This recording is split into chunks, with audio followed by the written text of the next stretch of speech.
After a recent RTI revealed the regressive mindset of the UP police on rape, we decided to find out more.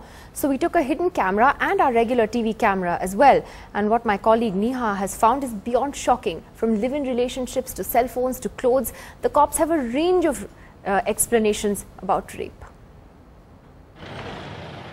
In a recent reply to an RTI query on the reasons behind rise of rape incidents across the state, Uttar Pradesh police caused much outrage by saying that it was due to women's clothing, mobile phones and even television.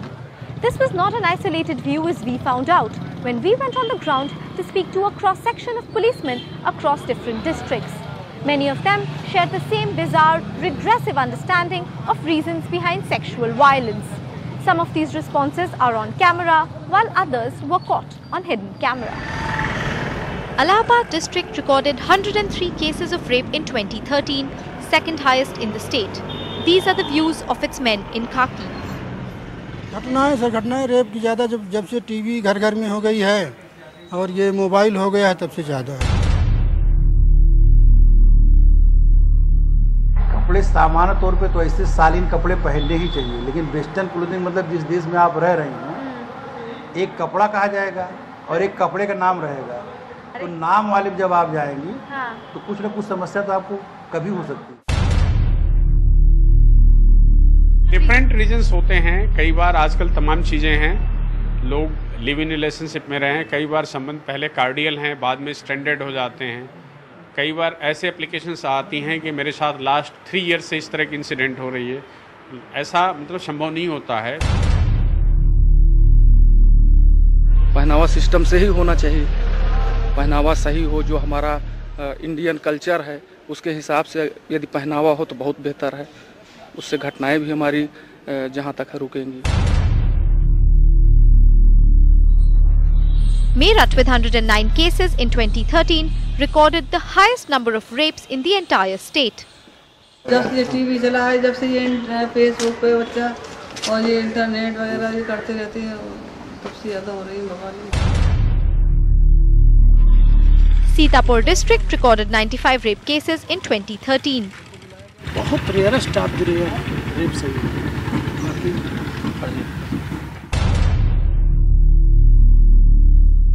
While Barabanki district had a relatively lower number of rape cases last year at 39, the views are the same.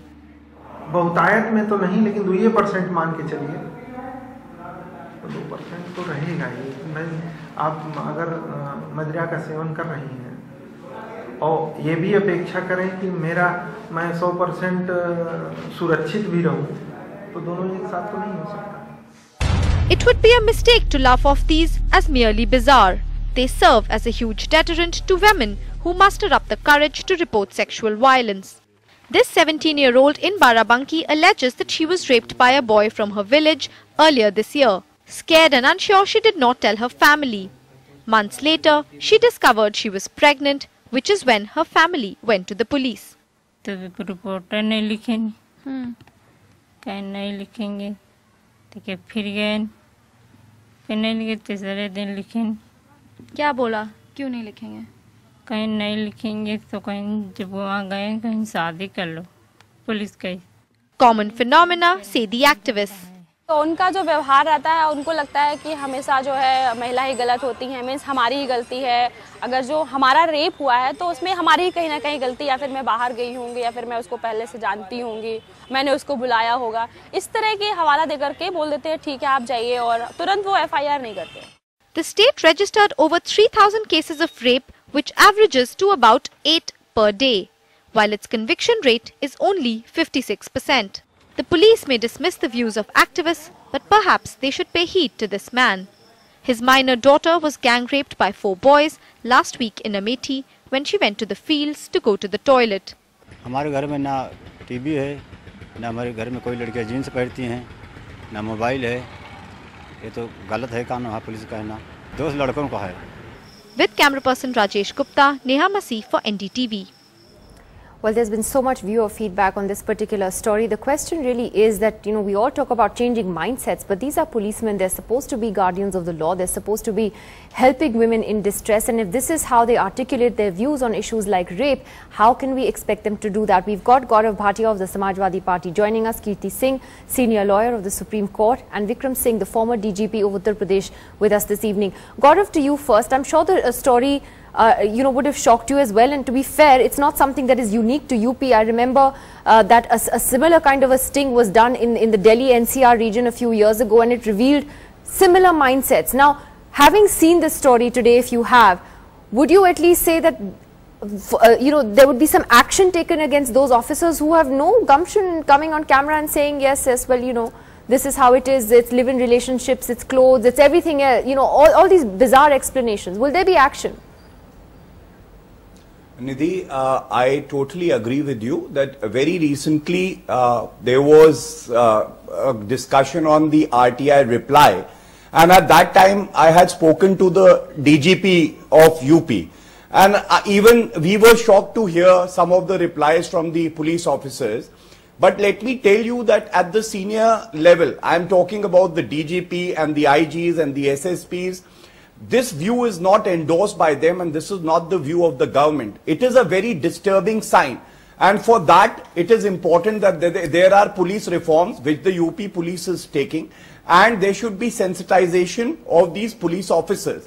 But having said that, I would like to emphasize that you also need to take actions, and in the case of UP police, there are 2-3 measures that the UP police has taken which have yielded results. Like there were district-wise classes and seminars where senior police officers tried to, share their views with the constables and the head constables who are directly in touch with the public. And we have tried to, sensitize these police officers. Now, these statements, let's not take away the good work that a strong police force of more than 1 lakh police officers is doing in UP. Certain police officers have made these statements.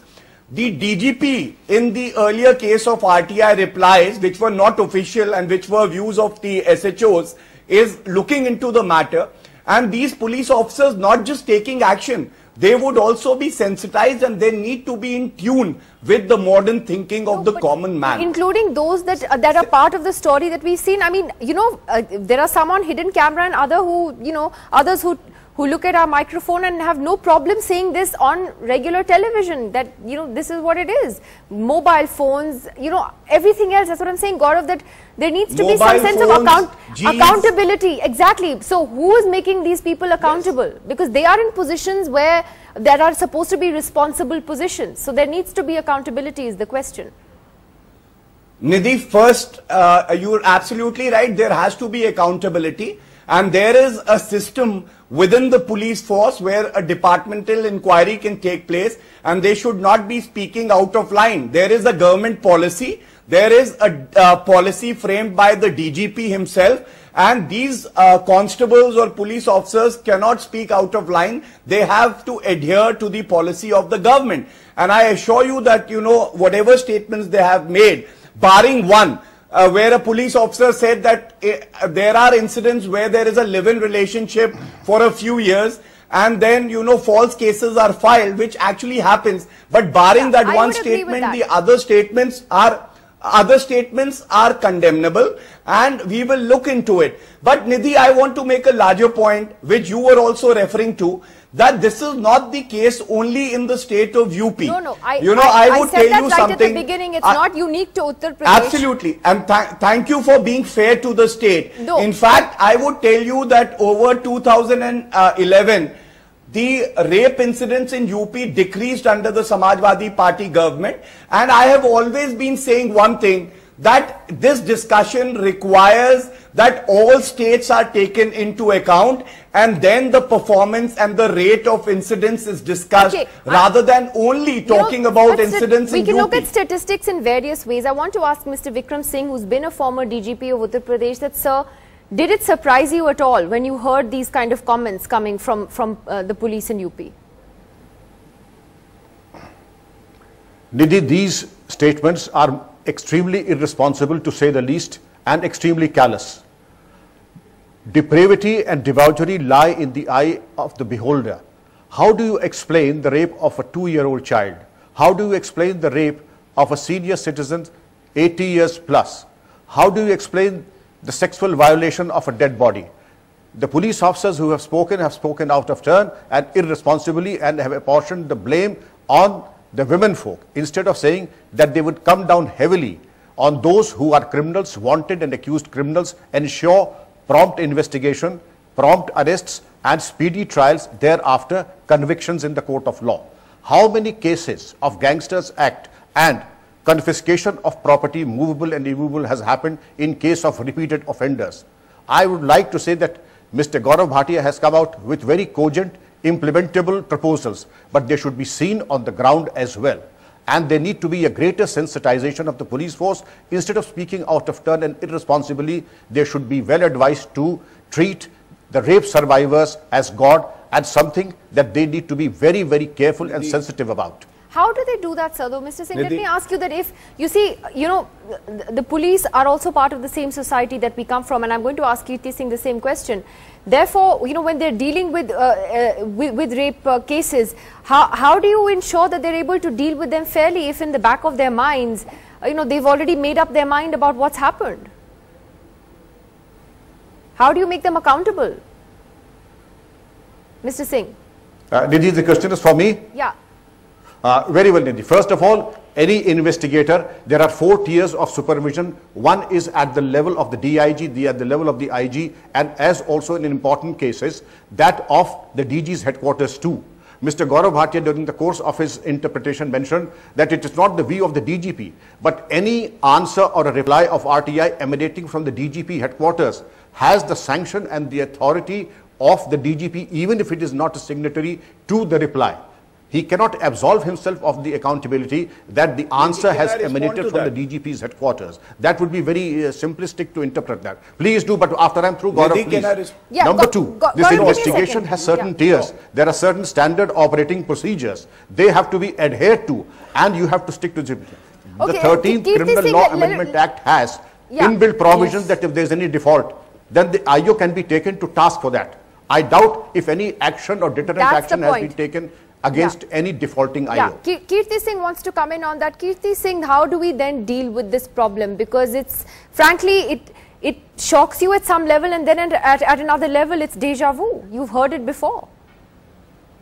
Yes, we've repeatedly heard this, and that's why we know why the culprits are going free, and as your case, it showed why the police are still not registering cases. Well, after Nirbhaya, there's a clear section in the Indian Penal Code which makes the police accountable for not registering an FIR, and I think that section should be used now widely. That should be an instruction which should go. If any police officer, if any police personnel doesn't follow the standard protocol which should now be clearly set out in all the states, then he should be made accountable and punishable. In this particular cases, in this particular reply, RTI reply, all the police people who have spoken like this should be also taken to task, because unless you do that now, unless you set out very clear procedures, unless you set out how the police should act, and of course sensitization is a very important fact, but the point is that they should know they cannot be irresponsible, they cannot keep on making these statements, and they should be taught that it's, as somebody said, that anybody can be raped even when they go out to defecate in the field, or a young or an old person. So this, not only that, they should be taught that rape is an instrument of violence, that it is perpetrated against a poor, vulnerable woman. It is used as a revenge often, in caste. But isn't that easier said than done? Kirti Singh, how do you, we keep talking, ever since December 16th, we've talked about the, issue of changing mindsets. How do you sensitize a police force where people have grown up believing that, films are the problem, or the way a woman dresses is the problem, because they genuinely believe that is the problem? Yes, so that's why I'm saying that, of course, you have to have an intensive in-training campaign on that. You have to have sensitization at all levels and repeated training. But apart from that, you have to also tell these policemen that if you don't register a case of rape, you will be taken to task, so that they understand that if they don't act in the way that they might be persuaded to think that then there are repercussions. Yeah, so which, as you pointed out, is there under the law now. Yes, Gaurav. Yes. Yes, it's there in the, Nidhi, under the law. And the point is, I think that our politicians are not serious enough. They keep on talking, but on the ground, I think we should really examine what policies they have put in place, how many police personnel they are covering, whether UP has a standard protocol or not after the Nirbhaya case and after the law has come in. These things have to be also found out, and then state governments also have to be taken to task. Okay, Gaurav, I think Kirti Singh makes valid, pertinent points on the issues of accountability. And so does DGP Vikram Singh ji. I would just like to tell him that factually, the RTI incident that we are discussing, no reply was ever sent by the DGP office because it was in the process of assimilating information from all districts. And these were aberrations from few districts, but most of them actually gave proper reasons and a formal reply would be sent. So this is just the factual part. But more importantly, I will give you a good example of sensitization and how the UP government is trying to solve the problem where police officers are insensitive. Everyone is aware that earlier when any lady went to the police station to lodge a complaint, she was embarrassed, she was ill-treated. Therefore, the country's first women's power line was set up. And let me tell you, it is heartening to know that more than 2 lakh complaints approximately were received and redressed, where a woman does not even have to enter the police station. She can just make a call and the follow-up would be done by the police by contacting the victim. But it's, you know, when you see this kind of stuff on TV and what the RTI says, it's scary, Gaurav Bhatia, it's scary. I mean, there is just no one's even afraid of the cameras. Nidhi. They're just saying it because, like I said, they're conditioned to believe that that's what it is. Unacceptable. It is unacceptable, and we will have a zero tolerance policy for police officers who make such irresponsible remarks. The second example is that in the Muzaffarnagar riots incident, there were some rape victims. One of them complained about the IO. She wasn't conducting the investigation fairly. Immediately action has been taken against that police officer and she's been replaced by someone else, and departmental inquiry is also going on. My point is only this, that they are meritorious officers also who are working very hard on the field under very bad conditions. No, I understand what you're saying. I'm not tarnishing the entire police force, but I'm saying that there is a need for then governments to act against those who have made these irresponsible statements. And I'd like to ask Mr. Vikram Singh to give us the last comment on this tonight, sir. Do you believe that there needs to be action right now, right away? Indeed, Nidhi, I would strongly recommend the most deterrent action against those who have spoken irresponsibly. And as Mr. Gaurav Bhatia has said, let the Mahila power line be exemplary. We may have a number of complaints, but they should be suitably addressed, which is not the case. Number two, there should be zero tolerance as far as these crimes are concerned, and one should come down heavily on those who are repeated offenders and there should be a program for repeated sensitization of investigators and police officers and putting the standard operating procedures in position. All right, I have to leave it at that. Thank you very much for all of you for joining us tonight and speaking on this rather sensitive and sad story. Let's see whether there will be action. We will follow that up and check if the UP government does then indeed take action against those who've spoken out on tape in making some of the most atrocious and ridiculous comments we've ever seen. We're going to take a break. We'll see you again tomorrow night. Tomorrow is the launch of Sachin Tendulkar's autobiography. We'll have a lot on that tomorrow on Left, Right and Centre. Do join us then.